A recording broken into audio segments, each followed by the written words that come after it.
राज्याचे मुख्यमंत्री देवेंद्र फडणवीस यांचा मंगळवारचा सोलापूर दौरा चर्चेचा विषय तर ठरलाच, मात्र कार्यकर्ते आणि पदाधिकाऱ्यांना ऊर्जा देऊन गेला. बार्शीचा कार्यक्रम संपल्यानंतर मुख्यमंत्री विमानतळावर आले.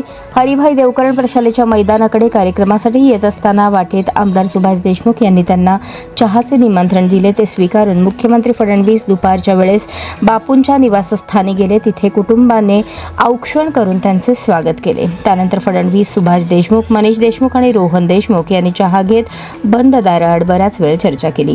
दरम्यान सोलापूर युनिफॉर्म गारमेंट असोसिएशनने दुबई येथे युनिफॉर्म गारमेंट प्रदर्शन भरवणे तसेच सोलापूरला एक अत्याधुनिक गारमेंट पार्कची उभारणी करणे, सर्व शिक्षा अभियानांतर्गत जिल्हा परिषदेमार्फतच गणवेश पुरवण्याचे काम स्थानिक पातळीवर व्हावे या 3 प्रमुख मागण्यांकरता सोलापूर गारमेंट मॅन्युफॅक्चरर असोसिएशनने भाजपाचे ज्येष्ठ आमदार सुभाष देशमुख यांच्या मार्गदर्शनाखाली बैठक घेतली आणि तशा आशयाचे निवेदन मुख्यमंत्री देवेंद्र फडणवीस यांना देण्यात आले. मेळाव्यामध्ये फडणवीस यांनी गारमेंट विषयी बोलताना दुबई येथे गारमेंट प्रदर्शन भरणार आहे, त्या ठिकाणी महाराष्ट्र सरकार पार्टनर बनेल आणि तिथे सोलापूरच्या गारमेंटचे प्रदर्शन लावू. सोलापूरची संस्कृती ही टेक्सटाईलची आहे. सोलापूरला देशात नावच चादर टेक्सटाईल टॉवेलमुळे मिळाले, त्यामुळे एक आधुनिक गारमेंट पार्क उभारण्याची घोषणा त्यांनी केली.